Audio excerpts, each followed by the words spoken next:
கர்த்தருடைய நாமம் பரிசுத்தப்படுவதாக. இந்த நாளில் கூட சங்கீதம் 50வது அதிகாரம் சில குறிப்பிட்ட வசனங்களை நாம் அறிக்கை செய்து செபிக்க போகிறோம். வானங்கள் அவருடைய நீதியை அறிவிக்கும், தேவனே நியாயாதிபதி. நீ தேவனுக்கு ஸ்தோத்திர பலியிட்டு உன்னதமானவருக்கு உன் பொருத்தனைகளை செலுத்தி ஆபத்து காலத்தில் என்னை நோக்கி கூப்பிடு, நான் உன்னை விடுவிப்பேன். நீ என்னை மகிமைப்படுத்துவாய். ஸ்தோத்திர பலியிடுகிறவன் என்னை மகிமைப்படுத்துகிறான். தன் வழியை செவ்வைப்படுத்துகிறவனுக்கு தேவனுடைய ரட்சிப்பை வெளிப்படுத்துவேன் என்று சொல்லுகிறார். நாம் ஜெபிப்போமா? ஏசப்பா, உமக்கு ஸ்தோத்திரம் ஆண்டவரே, உமக்கு ஸ்தோத்திரம் ராஜா. இந்த ஆசீர்வதிக்கப்பட்ட அருமையான அந்த நாளுக்காக உமக்கு கூடான கொடி ஸ்தோத்திரம் ஆண்டவரே. ஏசப்பா, நீங்கள் ஒருவரே நீதியுள்ள நியாயாதிபதி என்று நாங்கள் பார்க்கிறோம். நீங்க நீதியை விரும்புகிற தேவன், நீங்க அக்கிரமத்தை வெறுக்கிற தேவன் ஆண்டவரே. ஏசப்பா, இந்த நாட்கள்ல எல்லா ஜனங்களோட வாழ்க்கையில, தனிப்பட்ட ஜீவியத்துல, குடும்பத்துல, ஊழியம் செய்கிற எல்லா கர்த்தருடைய பிள்ளைகள் வாழ்க்கையில நீதி நியாயம் நிலைநாட்டப்படும் ஆண்டவரே. உமக்கு ஸ்தோத்திரம் ஆண்டவரே. எல்லாருடைய வாழ்க்கையில நீதி செய்கிற தேவனீர் ஒருவராச்சா, உமக்கு ஸ்தோத்திரம்.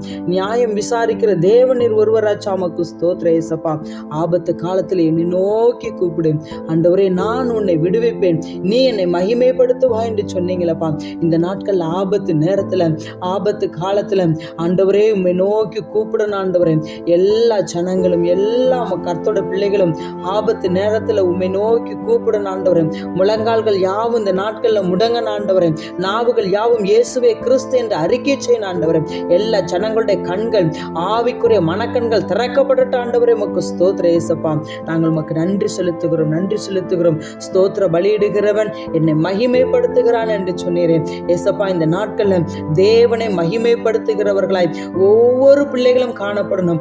ஒவ்வொரு ஆண்டவரை வாலிப பிள்ளைகள், சிறு பிள்ளைகள் ஆண்டவரை, குடும்பங்கள் ஆண்டவரை, குடும்ப தலைவர்கள் ஆண்டவரை, எல்லாரும் ஆண்டவரை தேவனை ஆண்டவரை மகிமைப்படுத்துகிறவர்களாய் காணப்படும் ஆண்டவரே. ஆண்டவரே, உமக்கு ஸ்தோத்திர ஏசப்பா. நன்றி தகப்பனே. தன் வழியை செவ்வைப்படுத்துகிறவனுக்கு உம்முடைய ரட்சிப்பு வெளிப்படும் என்று நாங்கள் பார்க்கிறோமே ஆண்டவரே. இந்த நாட்களில் எல்லா ஜனங்களும், எல்லா கர்த்தருடைய பிள்ளைகளும் தங்கள் வழியை செவ்வைப்படுத்தின ஆண்டவரே. செவ்வையான வழியில நடக்கணும், நேர்மையான வழியில நடக்கணும், நீதியின் பாதையில நடக்கணும், பரிசுத்தத்தின் பாதையில நடக்கணும் ஆண்டவரே. ஏசப்பா, ஒவ்வொருவருக்கும் நீங்க உதவி செய்யுங்கப்பா. உமக்கு ஸ்தோத்திர ஆண்டவரே. எல்லா கர்த்தருடைய பிள்ளைகளையும் ஜனத்தையும் ஆண்டவரே உம்முடைய கரத்துல ஒப்பு கொடுக்கிறோம் ஆண்டவரே. ரட்சிப்பு எல்லாருக்கும் வெளிப்படட்டும் ஆண்டவரே. எல்லா ஜனங்கள் மீதும் ஆண்டவரே உம்முடைய ரட்சிப்பு வெளிப்படும்படியே நாங்கள் ஜெபிக்கிறோம் ஏசப்பா. உமக்கு ஸ்தோத்திரம் ஆண்டவரே. நீங்கள் அப்படியே செய்ய போற கிருபைக்காய் ஸ்தோத்திரம் ஆண்டவரே. உம்முடைய கரத்துல கொடுக்கிறோம், தாழ்த்துகிறோம். இயேசு ரட்சகர் நாமத்தில் பிதாவே, ஆமென்.